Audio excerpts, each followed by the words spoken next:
Lembro-me exatamente do que ele disse. Tem certeza, mãe? Isso serve como sua rede de segurança. Não é necessário que você faça isso. Assegurei a ele que o pai dele teria. Recebi um extrato de aluguel do meu filho. Não de uma casa emprestada. Dei a ele a casa, totalmente paga e entregue, com o acordo de que eu poderia me mudar quando não pudesse mais morar sozinha, não de uma propriedade que eu demolisse.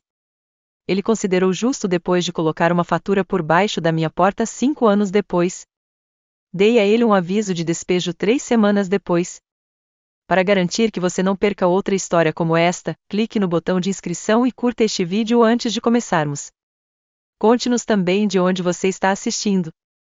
Abraços. O som da carta deslizando pela caixa de correio na porta da frente chegou até mim enquanto eu servia meu café da manhã. Desde que o farmacêutico estragou meu remédio para a pressão e eu perdi a recarga, tenho vivido com um ouvido constantemente ligado na caixa de correio. Confundi com um folheto de jardinagem ou outro lembrete de compromisso. Em vez disso, meu nome estava digitado em um simples envelope branco. Sem endereço para retorno. Minhas mãos começaram a tremer assim que abri. Meu filho Daniel enviou um aviso oficial de aluguel para Margaret Thompson, a moradora, informando que $200 venceriam no dia 5 do mês. Ele nem tentou escrever a mãe. Havia um bilhete informando que os direitos de visita estavam suspensos enquanto aguardavam o pagamento, juntamente com um detalhamento das contas de serviços públicos. Pensei que pudesse ser automático ou um erro, então li 3 vezes. No entanto, Daniel Thompson, meu filho e único filho, estava assinado na parte inferior com caneta azul. Há 5 anos, entreguei esta casa ao mesmo filho. Juro que, por um minuto inteiro, fiquei sem conseguir respirar enquanto estava no corredor, simplesmente olhando para o papel. Algo me atingiu no peito, como quando você tropeça e consegue se manter em pé. Só aquela sensação de que diabos está acontecendo, no estômago. Quando recebi a carta, Daniel não estava em casa. Hoje em dia, ele trabalha com imóveis. Vende imóveis como se estivesse jogando pôquer, diz ele. Quando minhas pernas falharam no ano passado e vendi o restante das fazendas do meu marido, ele me transferiu para o quarto de hóspedes. Como presente de casamento, dei a casa a ele. Eu disse, esta é sua, mas quando eu não puder mais morar sozinha, posso vir para cá. Esse era o acordo. Apenas mãe e filho se olhando nos olhos, sem advogados ou papelada. Ele soluçou quando lhe entreguei as chaves. Prometeu cuidar de mim por tempo indeterminado. Isso foi há 5 anos, antes da reforma do segundo banheiro, antes do Tesla, antes da Kayla e antes da obra enorme. A conta do aluguel estava espalhada no balcão como um cadáver enquanto eu esperava na cozinha. Talvez fosse uma brincadeira, mas me levantei quando ouvi a chave dele na fechadura. Talvez ele não soubesse que Kayla tinha enviado. Ou talvez ele risse e a rasgasse por causa de algum problema financeiro estranho. No entanto, ele pareceu irritado, não culpado, não arrependido, apenas irritado, no momento em que me viu segurando a chave. Ele deixou as chaves caírem no console e comentou, achei que devíamos deixar as coisas claras daqui para frente. As contas de serviços públicos aumentaram. Não consigo carregar tudo. Ele não se sentou. Não perguntou sobre a minha refeição. Eu simplesmente fiquei parada como uma invasora, de braços cruzados.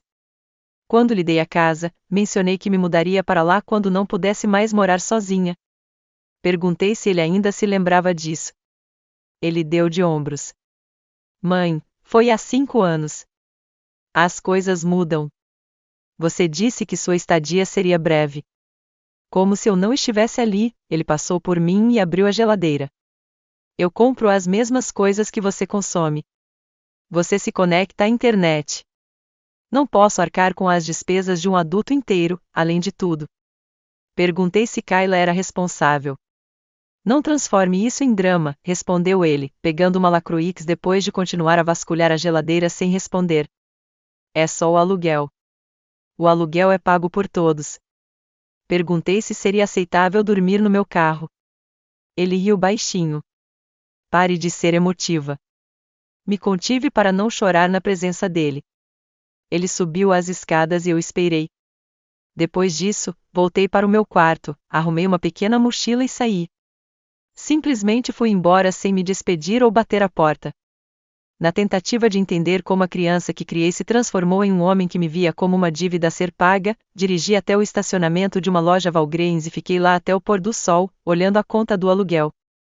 Quando fui até o porta-malas por volta das 20 horas para procurar um cobertor, descobri uma caixa que eu não via há anos, extratos bancários antigos, documentos médicos e os documentos originais da época em que quitei a casa. Um envelope menor, que não me lembro de ter colocado ali, estava colado na lateral. Com a letra da minha falecida esposa, trazia a etiqueta, casa, escritura definitiva. Com as mãos trêmulas, abri-o. Os documentos completos da transferência da escritura autenticada do dia em que entreguei a casa a Daniel estavam lá dentro, mas notei algo. Devo ter deixado um bilhete. Guarde para registros, dizia. Provas futuras poderiam ser necessárias. Fiquei olhando a mensagem até minha visão ficar turva. Talvez não seja tarde demais para lutar, pensei enquanto me sentava no carro depois de dobrar tudo. Esta casa pode não ser só dele. Talvez o menino que criei não se lembrasse de quem fez a fundação. No entanto, eu não me lembrava. Daniel estava na minha cozinha na última vez que segurei a escritura. Ele usava um terno 2 números maior que o meu e suas mãos ainda estavam sujas de carregar caixas. Estávamos terminando a papelada da casa e o casamento dele seria em 2 semanas. Ele parecia ansioso, até mesmo arrependido, como se não acreditasse que eu estivesse realmente fazendo aquilo. Uma delas, e que eu queria. Um mês antes, eu havia vendido a área restante, deixando-nos com 30 acres quando James faleceu. Daniel e Kayla estavam juntando economias na tentativa de comprar uma casa antes do término do contrato de aluguel, e o dinheiro estava simplesmente parado na conta. Todo fim de semana, eu os via visitar propriedades em ruínas e voltava para casa desanimado. Então, certa manhã, entrei em contato com ele e disse: "Deixe-me ajudar." Era mais do que simplesmente gentileza. Eu precisava de um motivo. Eu precisava acreditar que estava fazendo a diferença. Esta casa manterá nossa família por perto, eu me convenci. Este é o seu presente de casamento, informei-o, está em seu nome, mas venho aqui quando estou velho demais para morar sozinho. Não discuta. Ele engoliu em seco, assentiu e me deu outro abraço juvenil. Disse: "Você sempre terá um lugar conosco, não importa o que aconteça." Acreditei nele naquele momento. Preparei 2 tortas e enchi a geladeira no dia em que eles se mudaram, antes de chegarem. Quando Kayla entrou, gritou para as bancadas de granito. "Parece que finalmente estamos vencendo", sussurrou, dando um beijo nos lábios de Daniel. Essa frase ficou na minha cabeça.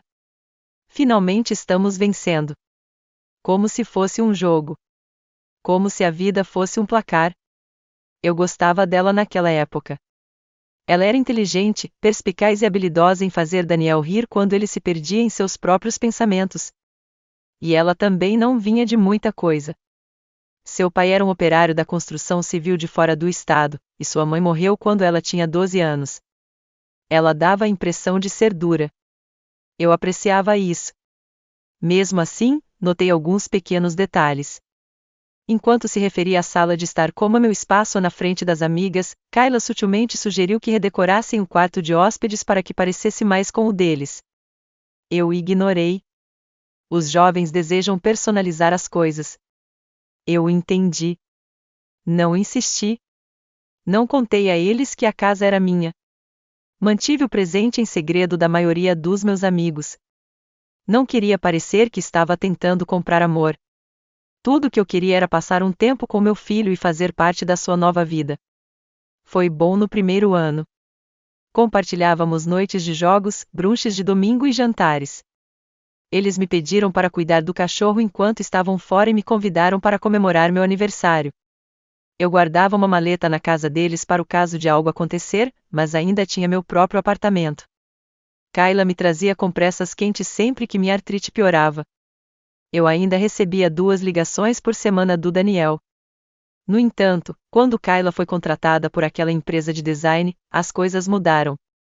Seus amigos ficaram mais ricos, suas roupas mudaram e seu horário de trabalho aumentou.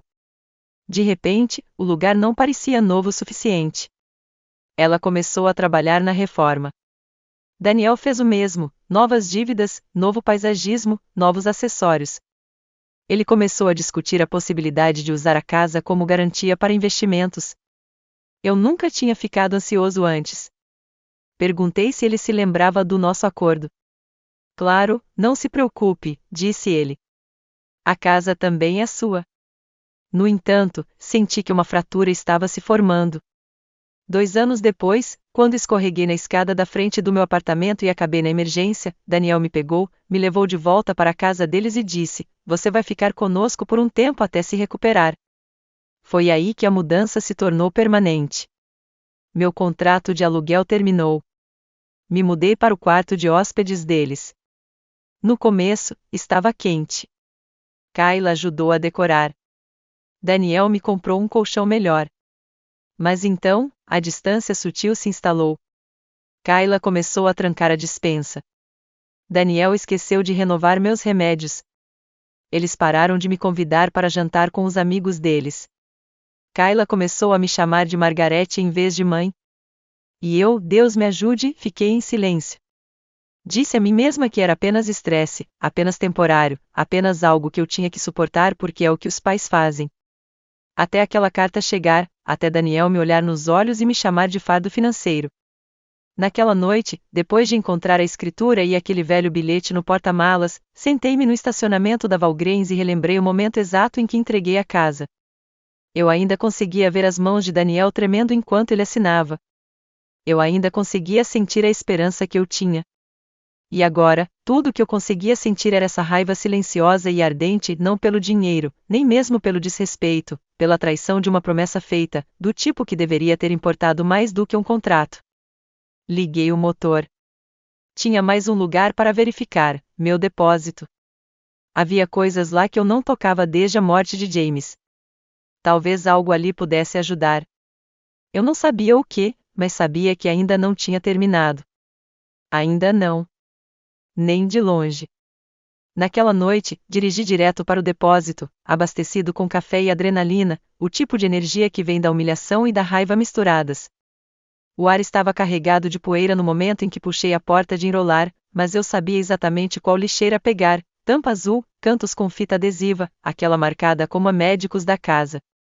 Arrastei-o para o corredor, ajoelhei-me apesar da dor nos joelhos e comecei a vasculhar. Fotos antigas, a avaliação, os relatórios de inspeção, até mesmo um bilhete digitado do corretor imobiliário me parabenizando por começar um legado para sua família.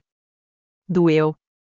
Folheei, desesperada para encontrar qualquer coisa, e-mails, talvez algo que Kayla tivesse assinado, qualquer coisa que a ligasse ao acordo. Nada.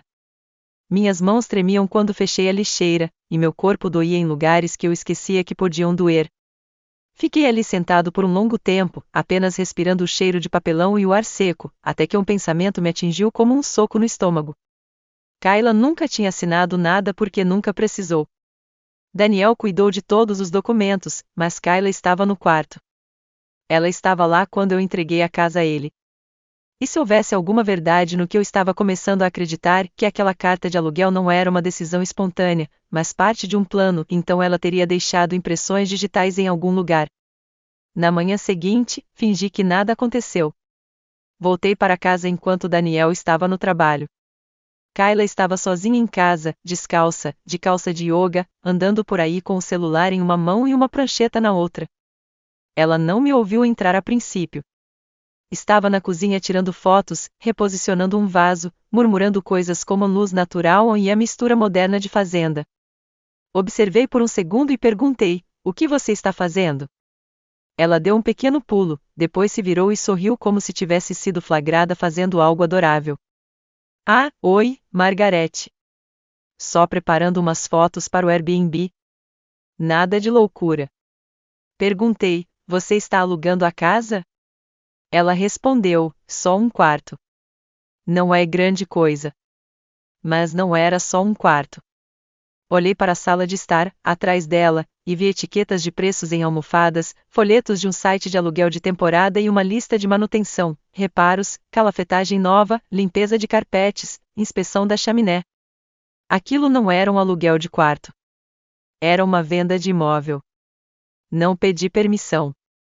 Fui direto pelo corredor até o quarto de hóspedes, meu quarto, e abri a porta.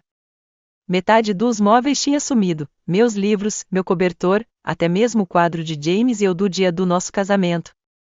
Virei-me e perguntei: o que é isso? Ela não piscou. Disse: achávamos que você ia se mudar logo. Daniel e eu conversamos. Ele disse que você estava pensando em encontrar seu próprio espaço. Minha garganta se fechou. Eu disse: não foi isso que eu disse. Ela cruzou os braços, fria como gelo. Bem, de qualquer forma, precisamos da renda. Não é nada pessoal. Peguei meu celular e apertei o botão de gravar.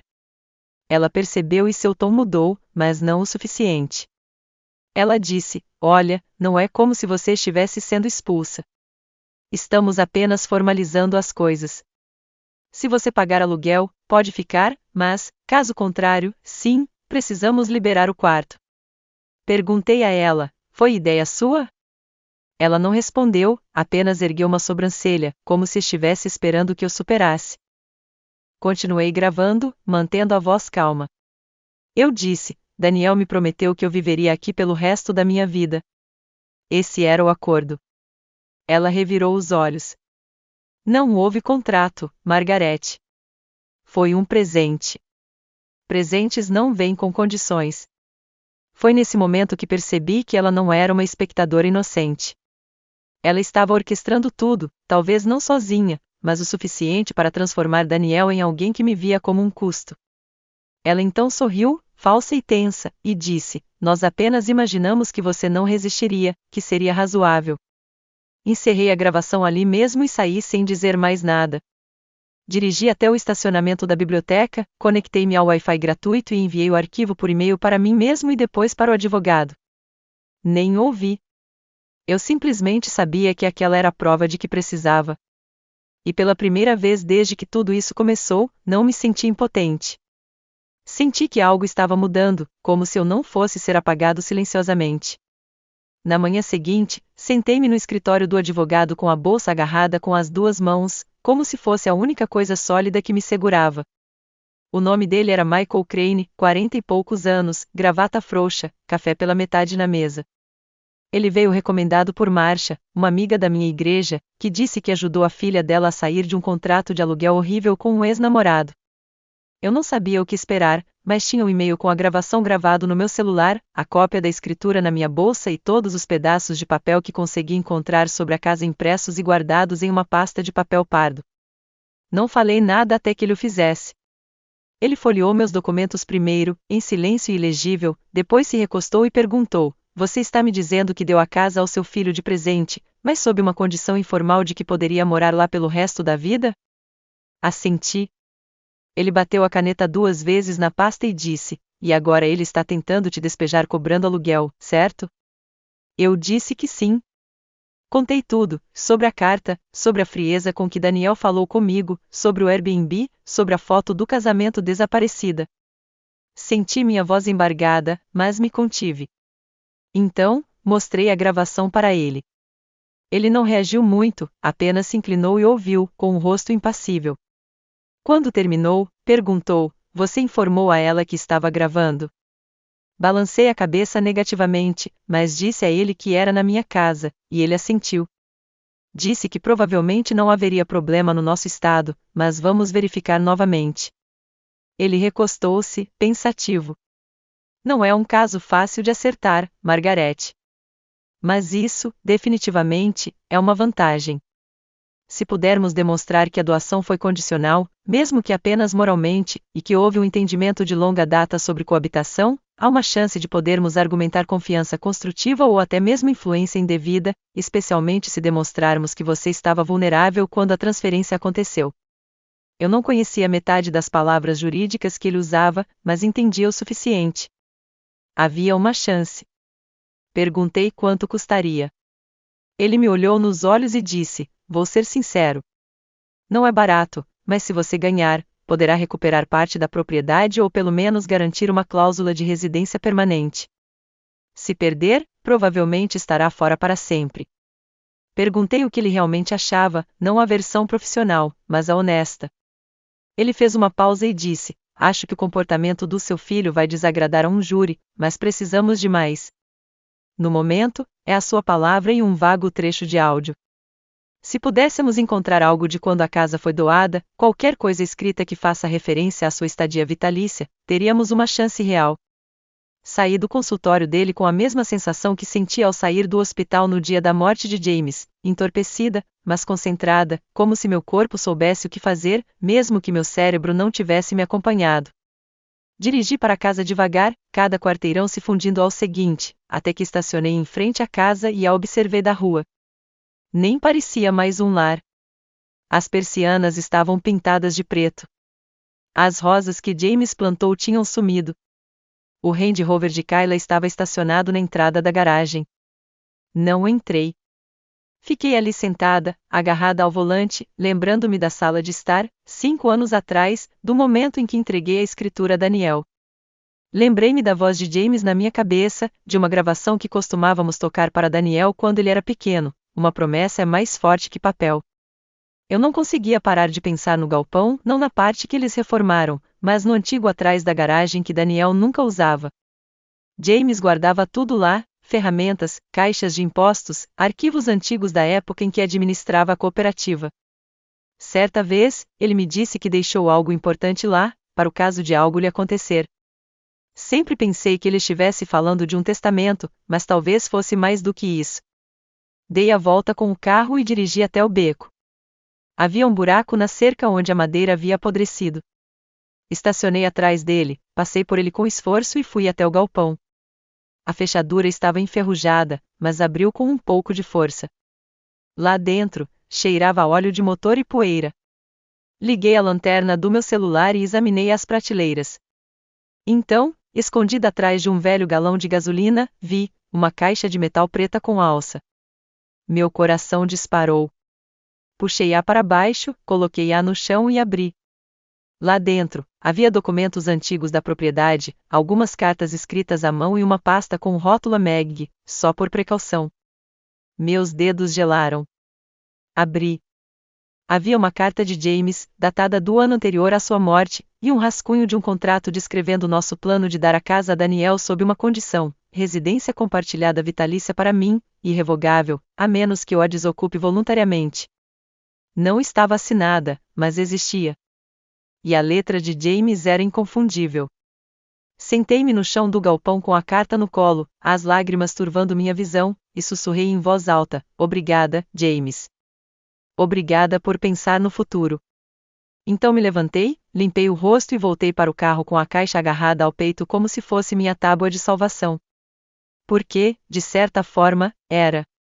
Na manhã seguinte, eu estava de volta ao escritório do Michael antes mesmo que ele terminasse a primeira xícara de café. Não liguei antes. Não me importei. Entrei com a caixa preta pressionada contra as costelas como se estivesse carregando um órgão, algo vital que poderia morrer se eu soltasse. O assistente dele tentou me impedir, mas a minha expressão deve ter dito o suficiente. Ele saiu do escritório, olhou para mim e fez sinal para que eu entrasse. Sentei-me, coloquei a caixa delicadamente sobre a mesa dele e a abri. Deslizei o rascunho da carta para frente. Leia isto, eu disse. Ele não fez perguntas. Ajustou os óculos, olhou longamente para a carta de James e depois para o rascunho do contrato. Sua expressão não mudou muito, mas seus olhos sim, focados, mais aguçados. Isso ajuda, disse-lhe lentamente. Não está assinado, mas está datado e descreve claramente as condições vinculadas ao presente. E, vindo do seu marido, demonstra intenção. Isso é fundamental. Contei a ele sobre a caixa, o galpão, tudo o que James já disse sobre a só por precaução. Michael assentiu lentamente, virando as páginas com cuidado, como se fossem feitas de papel de seda. Podemos argumentar que esta carta reflete o acordo original, de que a casa nunca foi concebida para ser um presente incondicional. Entre isso e a gravação de Kayla, temos uma narrativa, e os jurados respondem a narrativas, especialmente quando envolvem traição. Senti algo que não senti há semanas: esperança. Não certeza, mas o suficiente para me fazer sentar um pouco mais ereto na cadeira. Ele se recostou, batendo a caneta novamente. Vamos entrar com uma petição para estabelecer um traste construtivo, alegando influência indevida e quebra de acordo verbal. Não será rápido.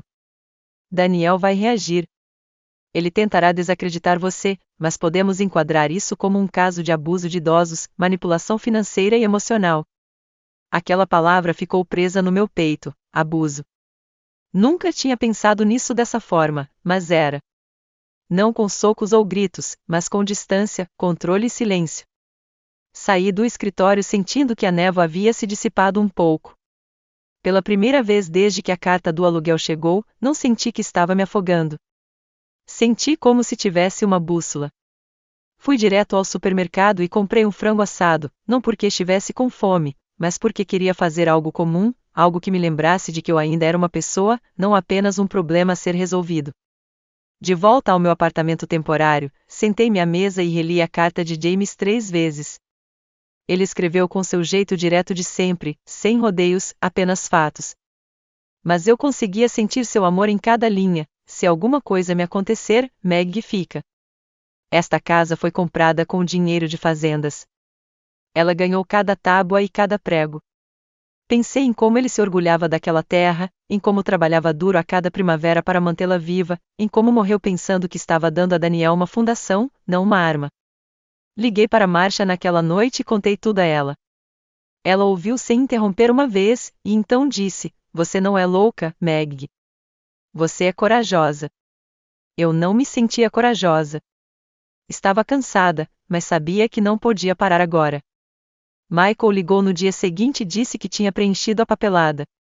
Daniel seria notificado dentro de uma semana. Ele me avisou novamente que a situação pioraria antes de melhorar. E ele estava certo. 2 dias depois, recebi uma mensagem do Daniel. Apenas uma frase: "Não acredito que você está fazendo isso com o seu próprio filho." Sem desculpas, sem explicações, apenas culpa. Fiquei olhando para a mensagem por 5 minutos antes de apagá-la. Nenhuma resposta, nenhuma reação. Eu não devia mais isso a ele. Eu estava cansada de bancar a mãe quieta. Cansada de engolir humilhação em nome da paz. Eu tinha cumprido minha promessa. Dei a casa a ele. Fiquei quieta quando reformaram meu quarto. Não disse nada quando Kayla apagou todos os vestígios de mim. Mas foi aí que eu estabeleci o limite. Olhei pela janela para a vista do apartamento barato e sussurrei para mim mesmo: "Você escolheu essa briga, Daniel. Vamos ver se você se sai bem perdendo." 5 dias depois da citação de Daniel, recebi uma ligação de um número desconhecido e deixei cair na caixa postal. Quando ouvi mais tarde, era Daniel. Sua voz estava calma, cuidadosa, como se estivesse lendo um roteiro. "Mãe, acho que isso já passou dos limites. Vamos conversar. Sem advogados, só você e eu. Kayla e eu queremos te encontrar no centro de mediação na quarta-feira. Ver se conseguimos chegar a um acordo. Vocês não precisam brigar. Nós podemos resolver isso." Por uma fração de segundo, uma parte de mim, a parte que ainda se lembrava de embalá-lo durante infecções de ouvido e de escrever bilhetes em sua lancheira, quis acreditar que ele falava sério. Mas o jeito como ele disse conserte isso não soou como amor. Soou como controle de danos. Encaminhei a mensagem de voz para o Michael. Ele me retornou em minutos. "Você não precisa ir. Isso não é uma exigência do tribunal e, francamente, eles provavelmente estão tentando fazer você dizer algo que possam usar contra você." Perguntei o que ele faria. Ele ficou em silêncio por um segundo, depois disse: "Se você for, não vá sozinho. Eu vou com você. E não assine nada, nem mesmo um formulário de check-in. Apenas ouça. Deixe-os falar. Isso nos dirá tudo." Então, concordei. O centro de mediação era um daqueles prédios de escritórios cinzentos em um shopping, daqueles que sempre cheiram a purificador de ar e tônico. Cheguei 10 minutos antes, sentei no estacionamento, olhando para a entrada, tentando acalmar o nó no estômago. Michael chegou na hora marcada. Ele me acompanhou até lá como um escudo, calmo e tranquilo, e nos sentamos à mesa comprida em frente a Daniel e Kayla. Eles estavam elegantes, elegantes demais para algo casual. Kayla tinha uma pasta de couro, e Daniel não parava de bater na caneta como se já estivesse entediado. A mediadora se apresentou, começou a contar o tempo e pediu que cada lado compartilhasse sua posição. Michael cedeu a palavra a Daniel. Ele se inclinou para a frente e disse: Olha, acho que todos nós ficamos um pouco emocionados. Minha mãe entendeu mal nossas intenções. Não estávamos tentando expulsá-la, apenas tentando ser justos. Não esperávamos que isso chegasse ao tribunal. Ele olhou para Kayla e depois para mim. Queremos oferecer uma oferta de compra. Se ela concordar em desocupar formalmente e retirar a reivindicação, estamos dispostos a dar a ela $30.000. É mais do que generoso, considerando que a casa foi um presente. Olhei para ele. 30 mil por uma casa construída no terreno do meu marido, paga com o dinheiro que eu sangrei, pela minha promessa, pela minha confiança, pelo meu orgulho. Antes que eu pudesse falar, Michael se inclinou e perguntou: o que acontece se ela se recusar? Daniel piscou. Então deixamos os tribunais decidirem. Mas vai ficar complicado. Ninguém ganha. Kayla acrescentou, e o Airbnb já está lotado para o próximo trimestre. Estamos tentando manter as coisas estáveis. Foi então que percebi que não se tratava de uma resolução. Tratava-se de negócios. Eles não queriam paz. Queriam que eu fosse embora antes que isso afetasse a renda deles. Michael perguntou diretamente: o imóvel está à venda ou para alugar? Kayla hesitou. Daniel disse: não, mas Michael mostrou um anúncio impresso de um site de aluguel de temporada, com fotos tiradas poucos dias antes e com data e hora. Você está mentindo para o mediador. Isso prejudica o processo. O mediador pareceu desconfortável, mas percebeu. Daniel ficou na defensiva. Isso é assédio. Ela está usando a morte do meu pai para manipular o sistema. Abri a boca, mas Michael apertou meu pulso delicadamente. Não responda, sussurrou. Deixe-os implodir. Kayla começou a folhear sua pasta, procurando algo para mudar, mas era tarde demais. O mediador interrompeu a sessão mais cedo. Recomendo que continuemos com isso no tribunal. A confiança aqui está claramente quebrada. Na saída, Daniel tentou me seguir até o corredor. Mãe, vamos lá. A gente resolve isso. Somos família.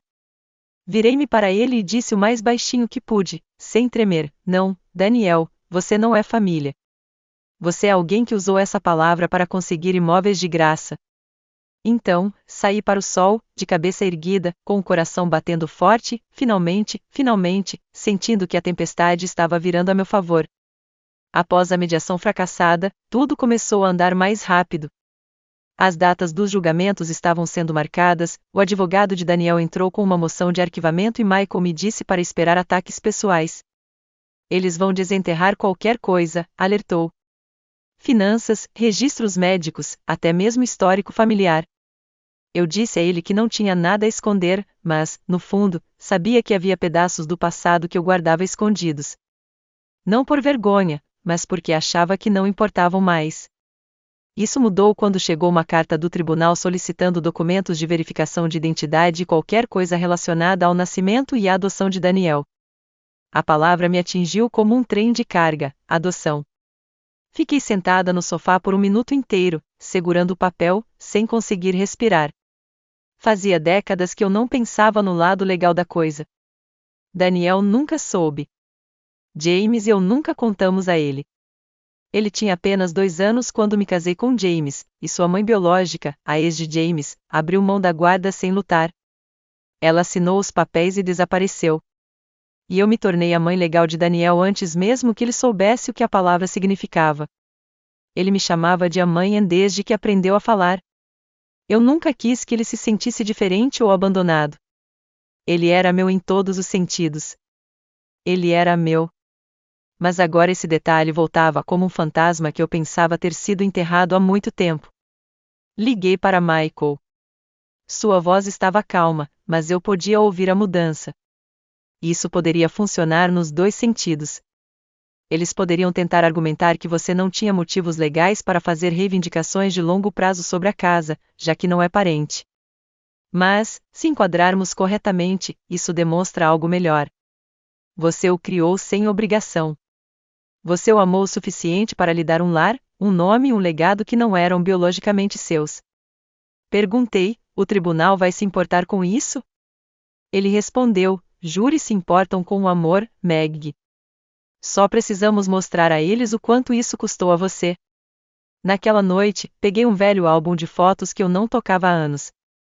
Dentro, havia fotos do Daniel aos 3, aos 6, aos 12, bolos de aniversário, joelhos ralados, projetos escolares, todas as coisas que não aparecem em documentos legais, mas significam mais do que qualquer processo judicial jamais poderia. Parei em uma foto, eu segurando o Daniel no colo, com os braços dele em volta do meu pescoço, e o James ao fundo, desfocado, mas sorrindo. Eu me lembrava perfeitamente daquele dia. Foi a primeira vez que o Daniel me chamou de a mamãe em público. Estávamos em um zoológico. Ele apontou para um leão, olhou para mim e disse: mamãe, ele fala demais, igualzinho a você. Eu ri tanto que chorei. Mais tarde naquela noite, James me disse: ele não conhece mais nada. Você é o mundo dele agora. Na manhã seguinte, Michael me pediu para trazer qualquer documentação da adoção, registros judiciais, mudanças de nome, qualquer coisa oficial. Vasculhei minha caixa de armazenamento novamente, a que eu havia trazido do galpão, e encontrei um envelope pardo entre os arquivos de impostos. Lá dentro estavam os registros de adoção, assinados e selados. Havia também um bilhete que James havia escrito no dia em que protocolamos a papelada. Dizia: fazemos isso hoje porque o amor é mais do que DNA. Meg já é mãe dele. Isso é só uma questão de papelada. Levei os documentos para Michael e o observei folheá-los lentamente. Isso muda o enquadramento, disse ele. Se apresentarmos isso, mostraremos ao júri que você entregou sua vida a esse rapaz sem pressão legal, sem obrigação. Você não lhe deu apenas uma casa. Você lhe deu tudo. Assenti, mas meu coração estava pesado. Eu sabia que Daniel não sabia sobre a adoção, e eu odiava que isso pudesse vir à tona no tribunal, na frente de estranhos, de uma forma que parecesse uma arma, mas ele não me deixou escolha. Naquela semana, o advogado de Daniel enviou outra carta, desta vez exigindo que eu desocupasse a casa em 30 dias, ou eles recorreriam a uma ordem de restrição formal. Encaminhei a carta para Michael sem nem ler o último parágrafo. Agora, a situação estava resolvida. Daniel queria guerra, e eu tinha uma última coisa para lembrá-lo: eu podia não ser sua mãe biológica, mas fui a única que ficou. E agora eu estava cansada de ficar em silêncio. Na manhã da audiência, acordei antes do sol nascer, sentei-me na beira da cama no meu pequeno apartamento e fiquei olhando para a parede por um longo tempo. Parecia o silêncio antes de uma tempestade, não lá fora, mas dentro do meu peito. Vesti-me lentamente, escolhendo a blusa azul marinho que James sempre dizia que me fazia parecer firme, confiável, como alguém que cumpre o que promete. Prendi o cabelo, usei maquiagem minimalista e me certifiquei de que cada documento estivesse cuidadosamente embalado na minha bolsa, organizado por data e etiquetado pelo assistente jurídico de Michael na noite anterior. Quando chegamos ao tribunal, senti como se minha pele não se encaixasse perfeitamente, como se eu estivesse me movendo em um sonho onde nada era familiar, mas tudo importava. Michael caminhava ao meu lado, calmo como sempre, pasta na mão, acenando para os outros advogados no corredor como se aquele fosse apenas mais um dia.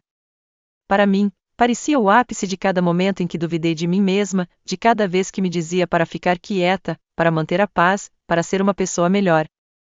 O tribunal não era grande, mas era frio e iluminado. Daniel sentou-se à minha frente com os braços cruzados, vestindo um terno cinza escuro e um sorriso irônico que eu não via desde que ele era adolescente, tentando se safar de uma multa por excesso de velocidade. Kayla sentou-se ao lado dele, evitando meus olhos, mexendo no celular até que o oficial de justiça lhe dissesse para guardá-lo. A juíza entrou, uma mulher de cerca de 60 anos, de olhar aguçado e sem sorrir. Ela abriu o processo e tudo começou. Michael expôs nossa posição primeiro, como a casa havia sido transferida com um acordo verbal anexado, como eu havia me mudado sob esse acordo e como Daniel havia violado o acordo ao tentar cobrar aluguel e me despejar. Ele apresentou a carta de James, a gravação de áudio de Kayla e os registros de adoção, todos marcados e apresentados como provas. Então, leu as palavras de James em voz alta e, por um momento, o tribunal pareceu calmo de uma maneira diferente, não tenso, mas comovido. O advogado de Daniel tentou contestar, alegando que os documentos não tinham valor legal, que eram sentimentais, na melhor das hipóteses, e boatos, na pior. A juíza anulou a decisão. Quando chegou a vez de Daniel, ele falou com cuidado, escolhendo cada palavra como se tivesse sido escrita previamente. Ele disse que apreciava o que eu havia feito, mas que nunca concordou com um acordo vitalício, que eu havia sido bem-vinda como hóspede, não como residente, e que minha presença havia começado a afetar seu casamento e sua estabilidade financeira. Ele nunca olhou diretamente para mim. Quando seu advogado tentou argumentar que, como filho adotivo, eu não tinha nenhuma reivindicação legal sobre bens familiares, Michael se levantou e calmamente destruiu o ponto com precedência, citando pelo menos 3 casos semelhantes em que relacionamentos adotivos foram totalmente orados pelo tribunal. Então veio a parte mais inesperada. Michael havia intimado Kayla para depor. Ela pareceu pega de surpresa, mas se recompôs e depois. Tentou manter a neutralidade no início, mas, sob interrogatório, seu tom vacilou. Ela admitiu que, sim, eu tinha dado a casa a eles. Sim, Daniel tinha dito a ela desde o início que eu moraria com eles um dia. Sim, eles tinham planejado a carta do aluguel juntos como uma forma de me expulsar. Não era para ser cruel, disse ela, com a voz trêmula. Só não achamos que ela fosse reagir. Aquela frase ficou na minha cabeça como um eco, não achávamos que ela fosse reagir. O juiz ouviu sem expressão, depois olhou diretamente para Daniel e disse: parece que suas ações refletem uma quebra significativa de confiança e obrigação moral. Independentemente de ter existido ou não um contrato assinado, as evidências sugerem fortemente que um acordo verbal vinculativo e uma promessa familiar foram feitos e posteriormente desconsiderados. Isso tem peso. Ela anunciou que emitiria sua decisão formal em 72 horas e alertou ambas as partes para que se abstivessem de qualquer retaliação nesse meio tempo. Quando nos levantamos para sair, Daniel tentou dizer algo, mas o oficial de justiça já estava nos guiando para fora. Eu não precisava ouvir o pedido de desculpas ensaiado que ele finalmente havia preparado. Eu não precisava ser acalmado. Eu precisava respirar. Do lado de fora do tribunal, fiquei sob o céu branco e cortante e senti cada gota de dor, humilhação e sofrimento reprimido começar a se soltar. Eu ainda não estava completa. Eu não tinha terminado. Mas eu não era mais invisível. Eu era ouvida. E pela primeira vez em anos, não me sentia um fardo. Eu me sentia como uma pessoa recuperando seu território. As 72 horas se arrastaram como se o tempo tivesse se adensado, como se cada segundo quisesse me fazer questionar se eu tinha feito a coisa certa, se eu tinha ido longe demais, se alguma parte disso voltaria para me punir pior do que o silêncio em que eu costumava viver. Mal dormi. Não saí do meu apartamento. Coloquei para tocar gravações antigas de James lendo para Daniel quando ele era pequeno, fitas cassete macias que eu não tocava há mais de uma década, só para me lembrar de como o amor costumava soar em nossa casa. Quando o escrivão do tribunal ligou para confirmar que o veredito havia sido arquivado e que ambas as partes eram obrigadas a comparecer à leitura, me vesti como se estivesse entrando em um batismo e em um funeral ao mesmo tempo. Usei a mesma blusa que usei no memorial de James, cinza claro com mangas que cobriam meus braços, porque sentia que cada centímetro de mim já estava exposto há muito tempo. O tribunal estava silencioso quando chegamos. Sem júri desta vez, apenas a juíza. Seu martelo já estava colocado no banco como uma pontuação, aguardando o final da frase. Michael sentou-se ao meu lado, firme e sereno. Daniel e Kayla chegaram atrasados, Daniel com o mesmo terno da última vez, Kayla com óculos de sol enormes, como se achasse que aquilo era digno de divulgação. O juiz não perdeu tempo. Ela revisou os fatos em voz alta, como a propriedade foi doada sem condições legais formais, mas com um acordo verbal claramente estabelecido, evidenciado por depoimentos, cartas, gravações e comportamento ao longo de vários anos. Ela observou o histórico de adoção e enfatizou que, segundo a lei, não havia diferença entre as relações parentais adotivas e biológicas em questões de intenção de doação e dever familiar. Ela disse que a tentativa de cobrar aluguel não era apenas eticamente problemática, mas, dadas as circunstâncias, constituía um abuso de confiança familiar e parecia ser uma estratégia para forçar um despejo por meio de pressão e controle. Então, ela decidiu. Ela ordenou que eu recebesse uma propriedade vitalícia permanente na propriedade, o que significava que eu poderia morar lá pelo resto da minha vida sem aluguel ou interferência. Daniel manteve a propriedade legal, mas foi impedido de vender, refinanciar ou lucrar com a casa enquanto eu estivesse vivo e residindo nela. Ela também ordenou que Daniel e Kayla pagassem as custas judiciais e emitisse um pedido de desculpas por escrito, observando que, embora não fosse executável como medida moral, serviria para registrar a ocorrência. Eu não chorei. Eu não sorri. Apenas fiquei ali sentada, deixando as palavras me envolverem, pesadas e claras como a última chuva antes da primavera. Daniel ficou paralisado, com o maxilar tenso e os punhos cerrados. Ele não disse nada. Kayla olhou para baixo, sem os óculos escuros e o rosto pálido. Michael se inclinou na minha direção e sussurrou: acabou. Você venceu. Mas não parecia uma vitória. Era como respirar novamente depois de anos debaixo d'água. Lá fora, Daniel tentou se aproximar de mim.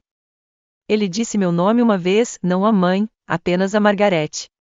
Virei-me e olhei para ele, e pela primeira vez não vi meu filho. Vi um estranho que vestia o meu amor como um casaco e o jogava fora quando o calor apertava. Não disse nada, apenas passei por ele, desci os degraus do tribunal e voltei ao mundo com a coluna mais ereta do que estivera em anos. Voltei para casa na manhã seguinte. Estava tudo quieto, quase quieto demais, como se estivesse prendendo a respiração. As coisas do Daniel tinham sumido. O carro da Kayla não estava na garagem. Entrei com apenas uma mala pequena, coloquei-a no quarto de hóspedes e fiz algo que não fazia há meses. Sentei-me no sofá, tirei os sapatos e liguei o rádio. Não havia tensão nas paredes, nem arestas vivas, só eu em casa, exatamente onde eu disse que estaria quando não pudesse mais viver sozinha. Mais tarde naquela noite, encontrei uma caixa de plástico no fundo do armário. Dentro dela estavam os antigos livros de bebê do Daniel, um cartão de Dia dos Pais que ele tinha feito para o James no jardim de infância e uma pequena filmadora que usávamos antes dos celulares se tornarem inteligentes. Liguei a câmera, principalmente por curiosidade. O último vídeo tinha o título Quarto de Hóspedes, Jean. Apertei o play. A tela se iluminou. Era o meu quarto, mas o que vi me embrulhou o estômago. Havia uma luz vermelha piscando no canto, instalada logo acima do armário. Uma câmera escondida. A data correspondia à semana em que a carta do aluguel foi enviada.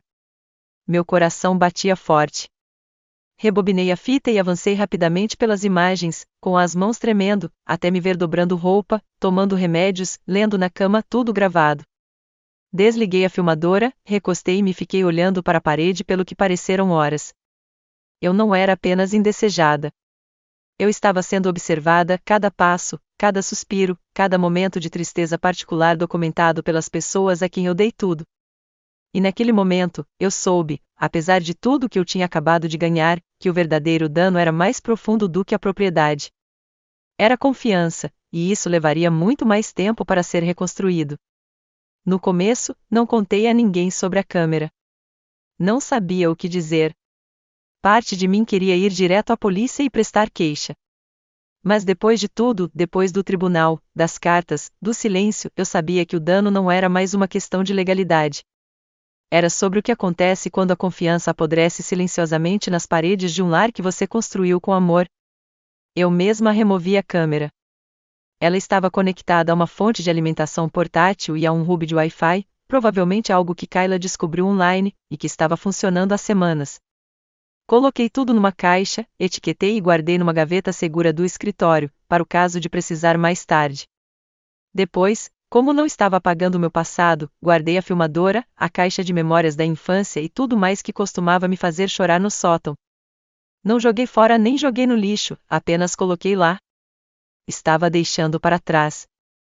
Pela primeira vez em anos, senti que não precisava me rebaixar para me encaixar na história de outra pessoa, então comecei a viver na casa como se ela me pertencesse novamente ao longo das semanas seguintes.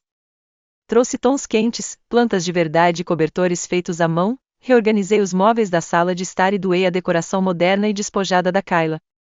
Mandei estofar a cadeira favorita do James na cor azul escuro original. Marcia e duas colegas da igreja me ajudaram a pintar os armários da cozinha. James havia fechado a varanda dos fundos anos atrás, mas eu a reabri e a transformei em um cantinho de leitura completo, com sinos de vento e uma cadeira de balanço. A casa gradualmente começou a parecer viva novamente, tanto emocional quanto estruturalmente. Durante semanas, não tive notícias de Daniel, nem mesmo pedido de desculpas imposto pelo tribunal, nem um único telefonema ou carta. Segundo alguém da igreja, ele e Kayla haviam terminado, ela havia se mudado e removido seu nome do anúncio do Airbnb. Aparentemente, ele tentou lançar outro em outra cidade, mas sem sucesso. Não me satisfez. Senti uma melancolia profunda e gradual, do tipo que resulta de perceber tarde demais que a criança que você ama nunca lhe deu valor além do que você lhe proporcionou. Mas não me detive. Não esperei por uma resolução. Criei a minha. Comecei modestamente. Comecei a frequentar um grupo de apoio local para senhoras idosas que haviam sofrido abuso emocional e financeiro nas mãos de seus familiares. Primeiro, ouvi, depois compartilhei e, por fim, acolhi. Logo, disponibilizei a sala de estar 2 vezes por semana para o que hoje é conhecido como a Círculo da Sala da Frente, um ambiente seguro onde mulheres como eu podem falar abertamente e sem pudor. Minhas fechaduras foram trocadas. Troquei a caixa de correio. Para deixar claro que a casa era minha, segura, e não um lugar para ser invadida emocionalmente ou de qualquer outra forma, instalei minhas próprias câmeras de segurança.